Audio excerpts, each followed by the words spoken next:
प्रभु लक्ष्मण भैया, आपके हनुमान के होते हुए आपको कुछ नहीं हो सकता। कुछ नहीं हो सकता प्रभु, आपको कुछ नहीं हो सकता।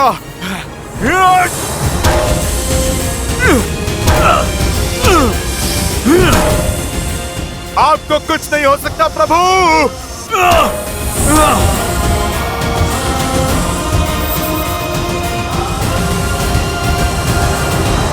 आज का ये दिन, जिस दिन मेरे पुत्र ने, मेरे इंद्रजीत ने उस राम और लक्ष्मण का वध किया, इस दिन को सदैव लंका में एक उत्सव की तरह मनाया जाएगा। मेघनाद पुत्र।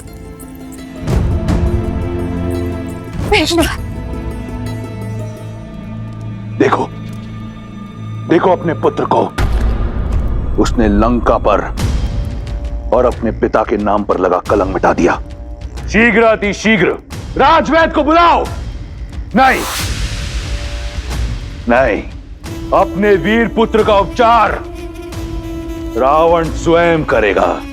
तुम सब उत्सव मनाने की तैयारी करो और स्मरण रहे, राक्षस कुल पर सूर्यास्त कभी नहीं होगा। वयम रक्षामः, वयं रक्षामः, वयं रक्षामः, वयं रक्षामः, वयं रक्षामः। युवराज इंद्रजीत की, युवराज इंद्रजीत की, युवराज इंद्रजीत की, युवराज इंद्रजीत की, युवराज इंद्रजीत की। वयं रक्षामः, वयं रक्षामः, वयं रक्षामः, वयं रक्षामः, वयं रक्षामः। नागपाश तो कभी नहीं खुलता परंतु असत्य का पाश अवश्य खुलता है। मैंने कहा ना, ये सत्य नहीं है। बंद करो ये छल। मेरे श्री राम और लक्ष्मण भैया अजय है। इंद्रजीत जैसा अधर्मी उनका कुछ नहीं बिगाड़ सकता। मूर्ख हो तुम। युवराज के बल का अनुमान नहीं है तुम्हें। अपनी माया से तुम्हारे राम के प्राण लीले हैं उन्होंने। मुझे ना तुम्हारे छल पर विश्वास है और ना ही तुम्हारे युवराज के बल पर।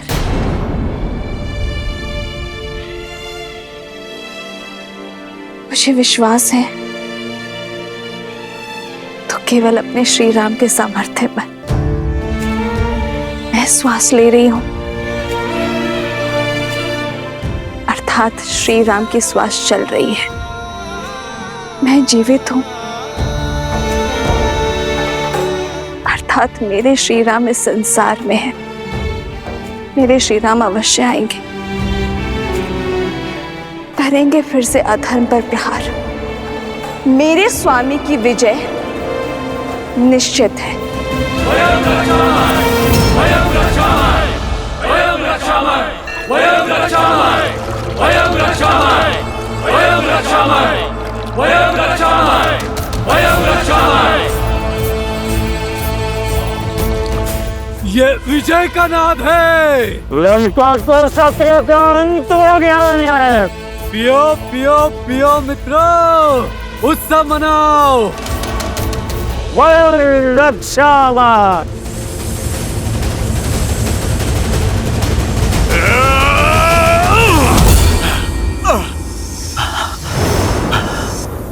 असंभव।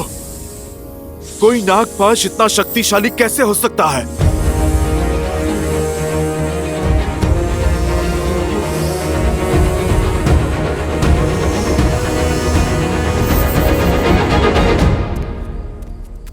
युवराज है ही इतने शक्तिशाली, उनके वार से इंद्र नहीं बच पाया। तो ये साधारण वनवासी क्या है? वो वनवासी अब कभी नहीं लौटेंगे। लौटेंगे, मेरे श्री राम अवश्य लौटेंगे। धर्म की विजय के लिए, अपनी सीता के त्राण के लिए मेरे श्री राम अवश्य आएंगे। फिर चाहे स्थिति में कितनी भी विपदा क्यों ना हो। हे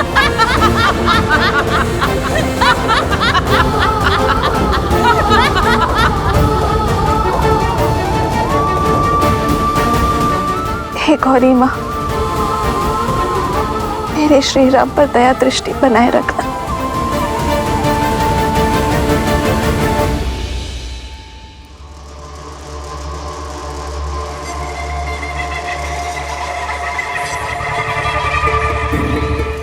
मेरे पुत्र ने राम और लक्ष्मण का वध कर दिया, रघुकुल का मान, अयोध्या का सम्मान छीन लिया, राक्षस कुल के काल को टाल दिया। अब वही अयोध्या मैं अपने पुत्र को पुरस्कार में दूंगा। लंकेश की जय हो। क्या आज्ञा है प्रभु?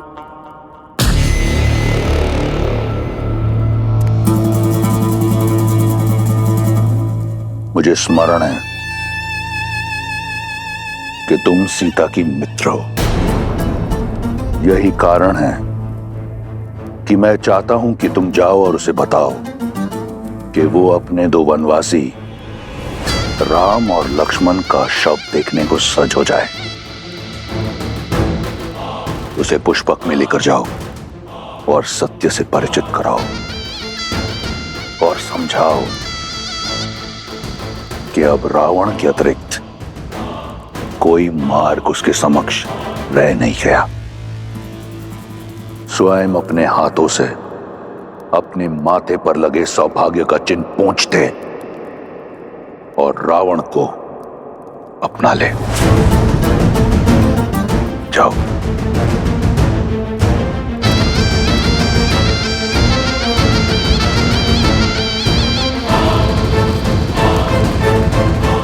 बेटा कहाँ लेकर जा रही हो?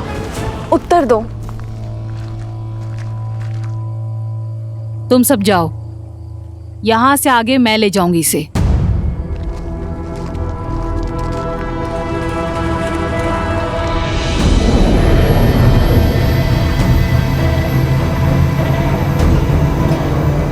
सोच क्या रही हो? आओ, महाराज का आदेश है। त्रिशटा, क्या मैंने जो सुना वो सत्य? त्रिशटा कहाँ लेकर जा रही हो तुम?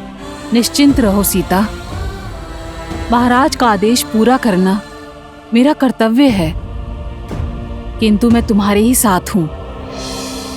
आओ सीता, आओ।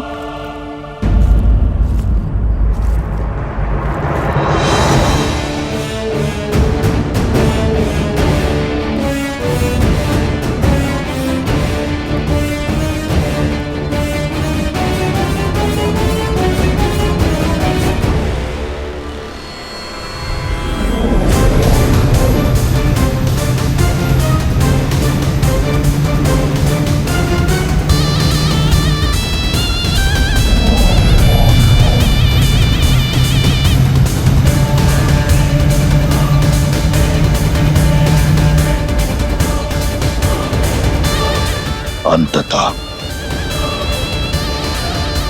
मेरी जीत का पुरस्कार सुरक्षित हुआ। सीता के पास अब कोई कारण शेष नहीं मुझसे विवाह ना करने का।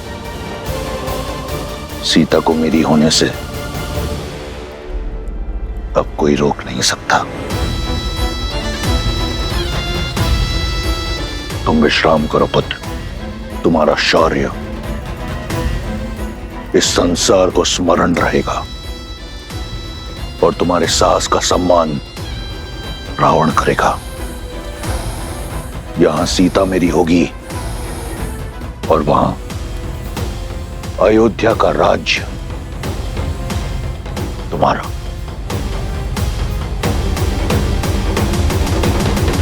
जामन जी, आप हम में से सबसे अधिक अनुभवी हैं। इस समस्या का कोई तो हल बताइए। ये कोई साधारण नागपाश नहीं है, इसका समाधान मैं भी नहीं जानता।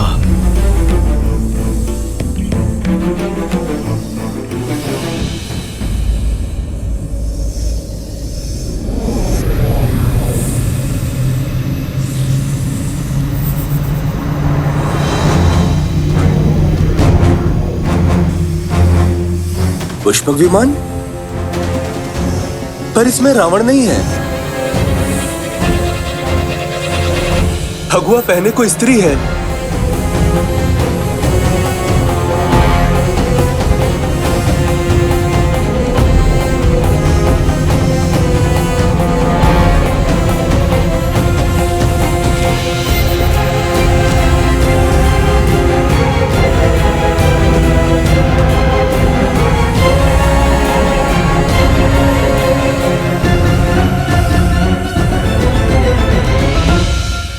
माता भी आ गई। मुझे कुछ भी करके ये पाश तोड़ना होगा, नहीं तो मेरी माता अपने आप को कभी भी क्षमा नहीं कर पाएंगी। सबका चिंतित मुख मुझे भय में डाल रहे त्रिजटा। बात ही कुछ ऐसी है सीता। इस बार राक्षसियों ने तुम्हें चिढ़ाने के लिए असत्य नहीं बोला था। राम और लक्ष्मण निर्जीव पड़े हैं विषैली नागों के पास में। नहीं, ऐसा नहीं हो सकता।